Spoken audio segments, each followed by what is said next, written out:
on the line items are is approval of HR recommendations. Kendrick? Brown? All in favor? Unanimous. Next item for the list is the superintendent, I'll turn it over to you. Okay, thank you. So, I said, I've given you some information about our policy IDE. We need to update our policy IDE as it, to come into compliance with the, Dexter-Mosley, legislative act. All of this is about the homeschool children are being allowed to participate in extracurricular activities. So you'll see the proposed language I put in there. I'm just providing this to you tonight to look at. We'll discuss it further at the, work session, because it will be on the agenda for the next meeting, as for your approval, for these changes. And that will be that'll be the first reading. And then in September, it'll be up for approval. Okay, and you marked out to be eligible, got to be enrolled, and we're going by what Dexter Mosley Act was. Right. Senate bill. That's right, we're in compliance with that. Will be. Did have a homeschool student ask to participate in ROTC this year, and that's how this all came about. I did have a question, and this is just in the debates, when this was going through, there was a question, our students, if our students are not in accordance with this or whatever, we have the regulations for them not to participate in extracurricular activities, to keep them off. How does that go into effect with students that are not allowed? We do not have that authority, so how does that? Yeah, if they're in line, or if they're on track. They have to enroll in a connecting course, I think the term is used. They have to enroll in our course, like for instance, if they want to participate in extracurricular ROTC or rifle team, then they have to join and be a part of our ROTC program. If they want to participate in football, then they have to be in the weight training class. They would have to honor whatever our students have to honor, they would have to honor. That's right, they'll be enrolled for one period as our student, and they fall up under every other guideline we have, and the Georgia high school guidelines. Even their homeschool classes and everything, they've got to be. That's right, they have to provide us proof of that. Okay. I'm not 100% sure how eligibility would work for that, but. I just was thinking like, if, rifle team, that, he would send them to Mr. Clark this one, well, this is not our student, how does that work? But if they're enrolled in that class, they've got to follow. They are our student. And anyway, the one student that wanted to participate, well, so we started looking into this and said, hey, we might go back and change our policy on this to meet the act. And so we called the parents and told them what we were doing.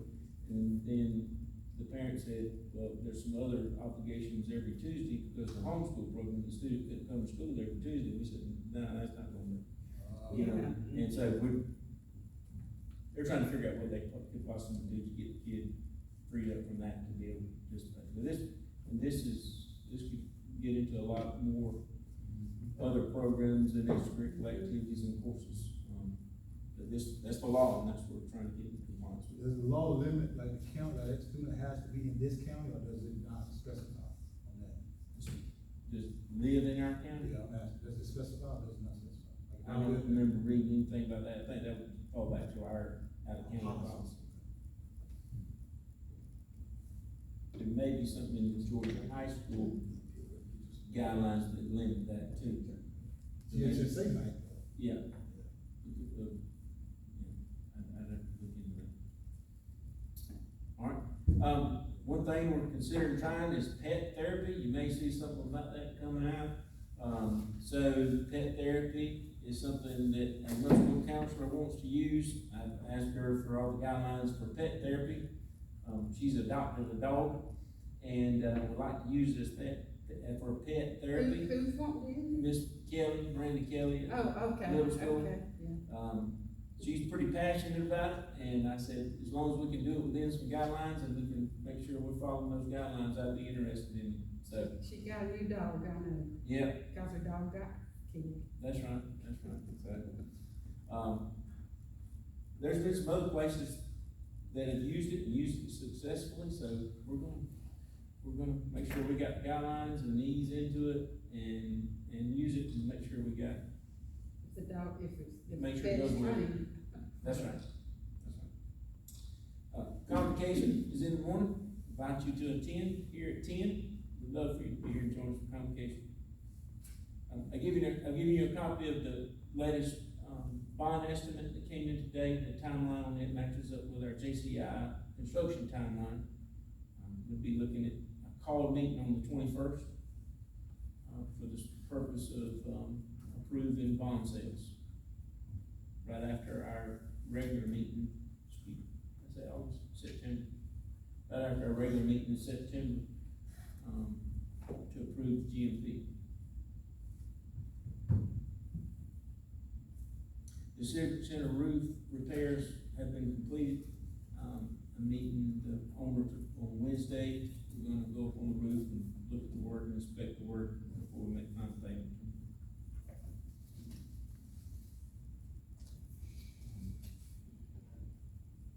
What about our playground equipment?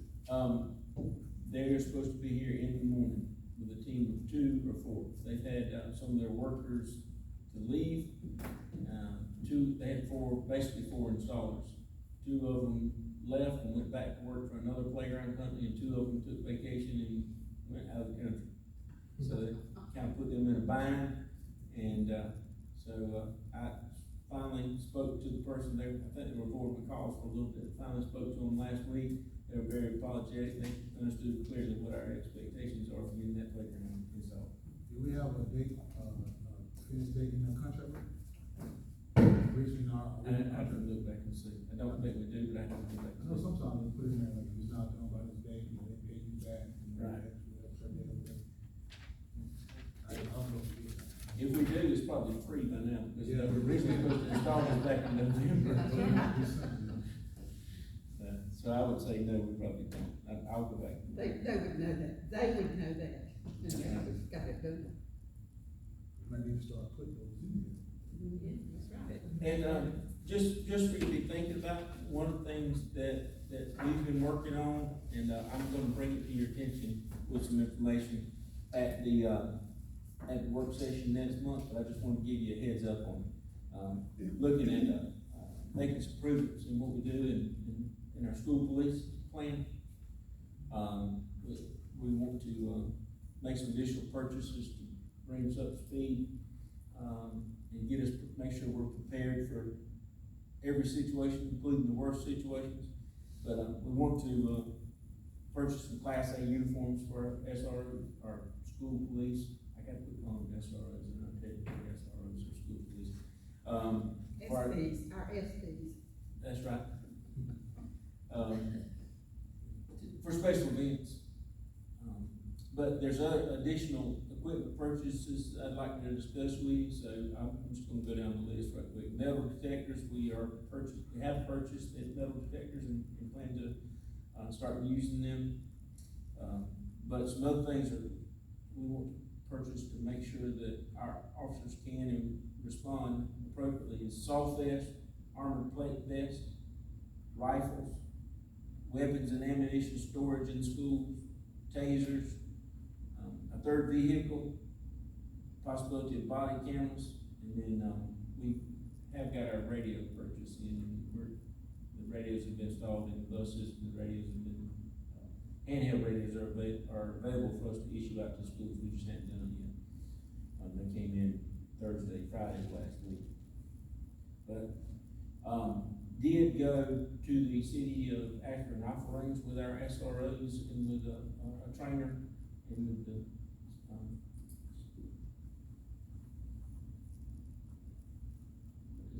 Ashburn Police Department. Not Chief Purvis, the number 2 guy. Trout, thank you, Trout. And, was out there with us and did look at some rifles. And the ability to purchase rifles is something we need to consider. Every school shooting, recent school shooting, not every, many recent school shootings, the shooter has had a rifle. If we're sending our resource officers in there with a handgun, they're outgunned. I've done some research on the increased use of rifles in school shootings by the perpetrator. It's gone up dramatically, and we want to make sure we can adequately respond. They demonstrated some, rifles to us, they demonstrated some rifles on how a bulletproof vest, a regular bulletproof vest can stop a handgun but would not stop a rifle. And then had some armored plates that you can add to your bulletproof vest that would stop a 5.56 rifle round, caliber rifle round. Very interesting presentation. Would we be able to purchase them at a better price through sheriff or police?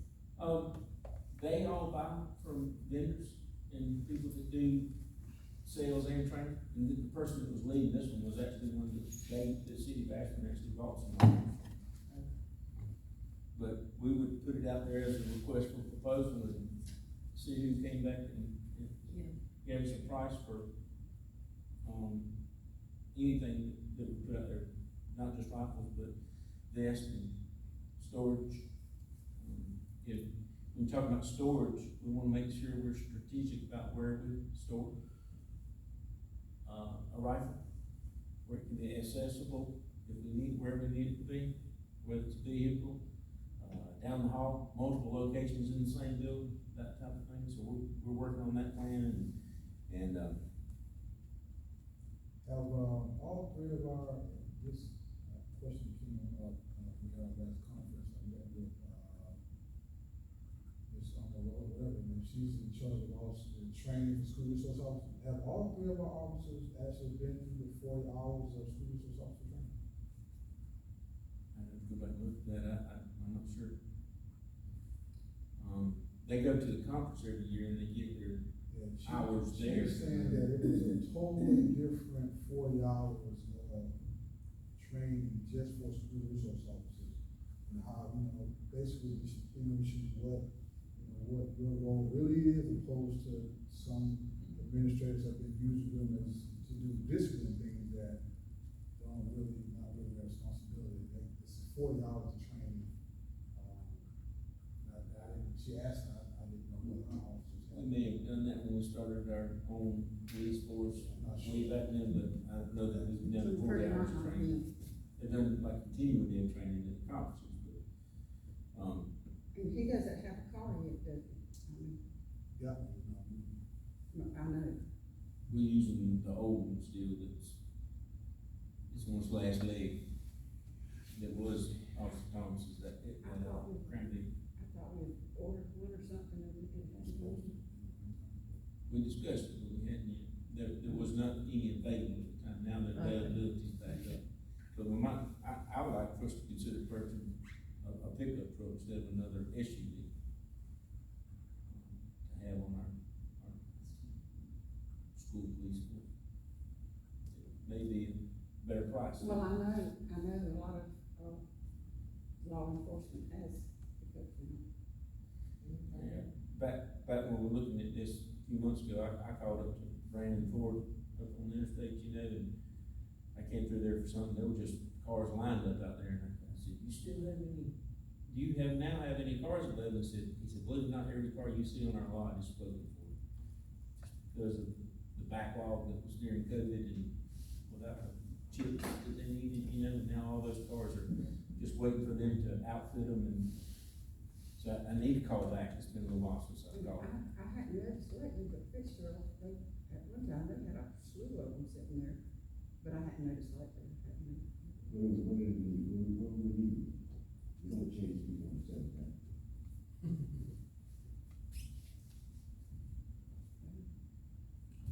We bought the two newest ones because the older ones were pretty well need to be put out to pasture. Yeah. We had On the travel, They do town, escort, things like that. escort to other places. And if we need to respond, we need to respond. Don't need a car broke down. They can walk, run from one school to school. If only that were true. You see them reach out and touch them. Back got to the other school, y'all might as well just. You have an estimated cost on all those items? No, sir, and just preliminary talks, I haven't dug into that yet, and we would do RFPs for some of this equipment. But, you know, we want to do more with training and keeping them up to date on their training, you mentioned that, just, you know, additional weapons trainings and time at the range if we need them, you know, just with the current weapons that they have, we, you know, APD and Sycamore and Sheriff are all offered to help us with that. They have ranges for our people to go out and practice on. You know, there's a new law in place for us that we can, have a school intruder drill, by October 1st, so we're planning that for September. And a lot for them, a lot of things are gonna change the way we move around campus when we begin the construction project, so, you know, we're gonna make sure they're involved in those safety meetings and get us prepared for that.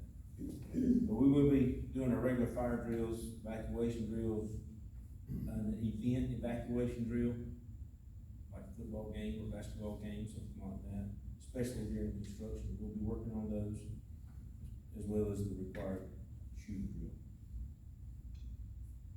But just wanted to throw that out to you about the resource officers, and we'll talk more